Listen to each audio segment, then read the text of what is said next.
presidency, we will finally evict all of these illegal aliens that are coming here and stealing jobs from Americans.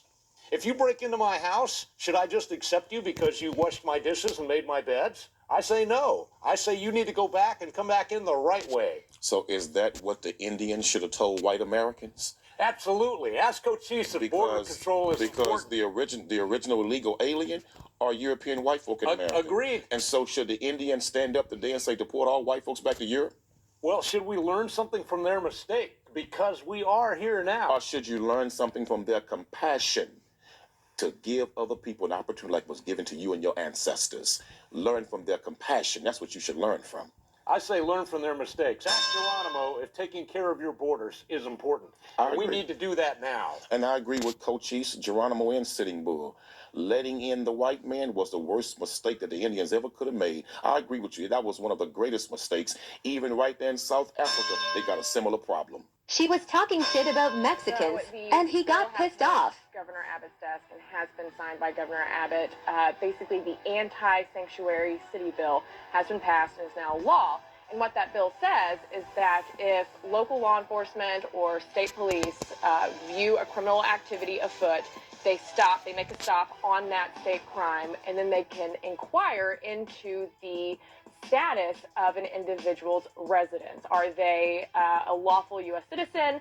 Are they here with a green card? Are they a permanent resident alien? Or are they here illegally without documentation? And if they are here illegally without that documentation, then the feds can get involved and then they can take it from there. I think this is a fantastic law. It is time to start enforcing the laws that are on the books instead of the state and local officials legislating from their own little tiny offices. It's an awful law because it's nothing more than a legal way for law enforcement to racially profile Mexicans and Hispanics.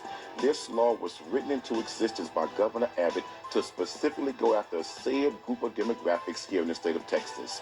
Secondly, it is awful that we want to call them illegal immigrants to the point to where if a cop does not do his job according to this law, he can be charged and arrested, and the cities can be given a $25,000 fine per day.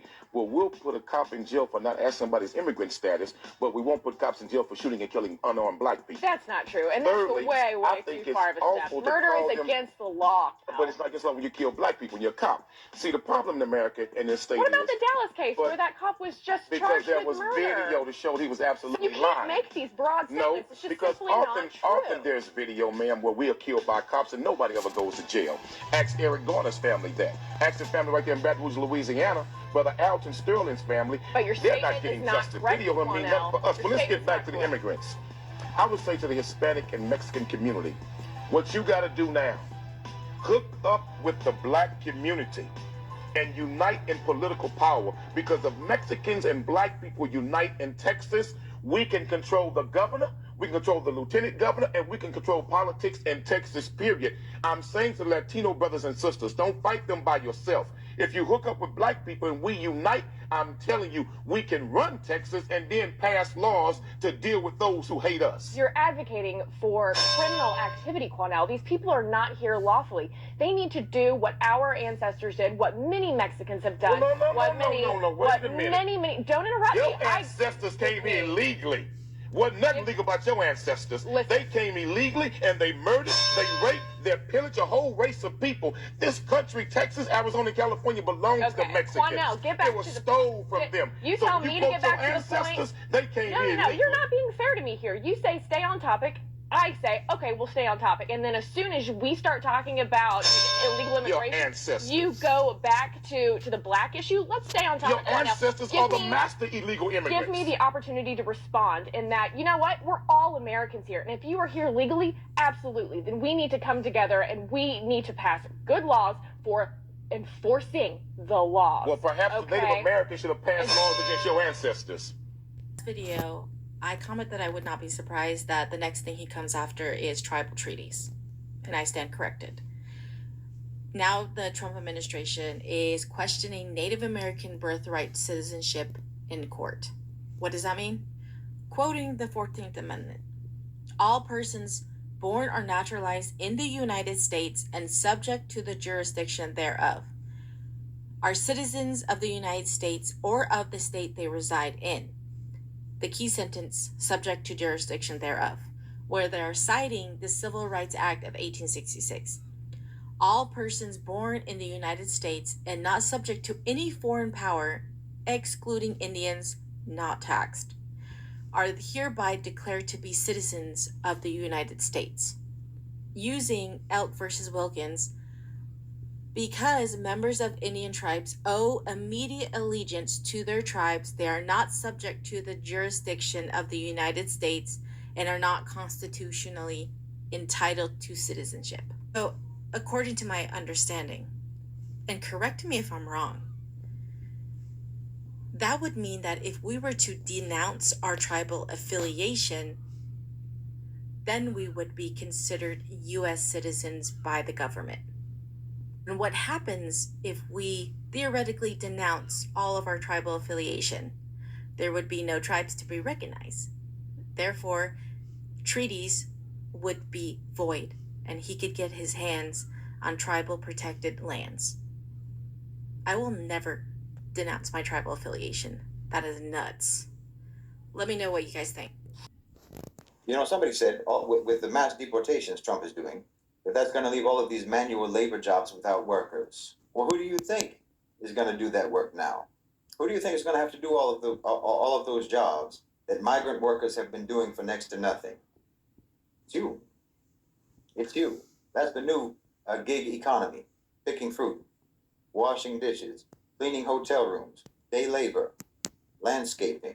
Oh, did you think that they were telling you that you don't need college or that college is pointless because of neo-Marxist postmodernism and critical race theory? Is that what you thought? Turns out it was because they didn't want you to be overqualified to pick oranges. They didn't want you to think that you were too good to work at a warehouse. They didn't want you to assume that you could make a livable income on just one job instead of 2 or 3. See, the people on the upper decks of the ship, they know that the ship is sinking long before the people in the steerage. And they have first access to those lifeboats. The elites have known for quite some time that America is going under. And they've already made their plans. They've already made their arrangements. And they made very different arrangements for you. You've been slotted to travel spending the ship. As somebody who covers food distribution, sustainable agriculture, and local food economies for her work, I think that we in America are in for a real rude surprise when it comes to the cost of our food and the limitations to the kind of food that we are going to have access to over the next few years. I realize that everybody who voted for the Cheeto thought that their grocery prices were going to fall. And, well, frankly, that was foolish of them to expect that. They thought they were going to sell out their brown neighbors and have them deported, and in exchange, they were going to get cheaper eggs. But they don't actually understand how agriculture works in America and who works our farms. So while we're seeing things like Arabica coffee and other imported foods shooting up in price, and the more conflict that the Cheeto manufactures with other nations, the more those prices will go up and up. The more tariffs get rolled out, the more those prices will go up and up. Because, you know, who pays a tariff? It's the consumer. It's us, the American people. It's not the nation we're buying goods from. It's not the Cheeto. It's us. So when he slaps on tariffs because some country hurt his fifis, that raises the prices for you and for me. But also, we are seeing farms across America halting harvests. In many states, including Texas, here in Oregon, much of the South, as much as 50% of our farm laborers are undocumented, and they're not showing up to work right now because they're afraid of getting raided by ICE and getting deported. California just announced a halt on citrus harvesting. They don't have any workers. Strawberries in Florida. Crops all around America are rotting in the fields, and more of them will. Because I guess our racism matters more than actually having food to eat. We are really willing to cut off our nose to spite our face here in the U.S., to scapegoat immigrants at the cost of our own food supply. Well done, America. And I have yet to see any Trumpers who are willing to quit their job and take a minimum wage job or a job that is paid by the pound. So good luck on you folks who've never worked in agriculture picking fast enough to even make enough money to pay for your commute. So we're going to see imported foods become more and more expensive. People will be priced out of affording those foods. And comparable foods will not be available in the U.S. because we have nobody to plant and tend and harvest, much less process those foods. Good luck with the price of beef now that you are starting to deport all of our slaughterhouse workers. Say goodbye to that roast chicken dinner. Everything is about to get much more expensive, and what is available on grocery store shelves will be far more limited. For those of you that were fine throwing your brown neighbors under the bus because you thought it was going to get you cheaper eggs, welcome to the find out phase. When white folks say black people didn't earn it, we all know that's just projection. 95% of Trump's cabinet is completely incompetent, unqualified white people. In America, the good old boy network is often more the reality than merit-based hiring. This is a perfect example of why DEI exists in the first place. Because in America, obviously, inequality, discrimination, and white racism is off the fucking charts. And it always has been. These are facts, folks. So when they say merit-based hiring, fuck you. A perfect example. Obama, as a black man, had to be literally perfect in every possible fucking way imaginable to get elected. He was a highly educated lawyer, a genuine family man, literally zero scandals, experienced in government, who was a true unifier that possessed integrity, moral character, ethics, eloquence, intelligence, and carried himself with dignity, respect, and he honored the office. With Trump, there's too many amoral, inhumane things to list, so I just touch on a few. Trump, as a white man, was elected despite being the most divisive, corrupt, immature, lying, manipulative, deceitful, treasonous, fascist, and criminal person to ever run for the presidency. Not to mention, who is a proven sexual predator and an openly racist person. My point is this. Black folks in America need more than just merits and qualifications to get into positions in many white-run establishments.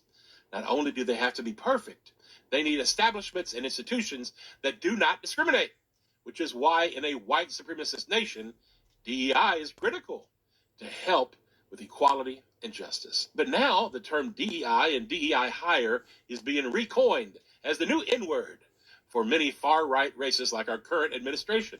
Important initiatives like CRT and words like woke have been distorted and demonized by far-right extremists in order to destroy racial progress and justice.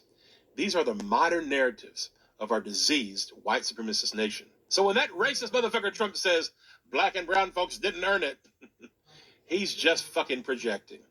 Because he is likely the most unqualified, degenerate leader of a country in human history.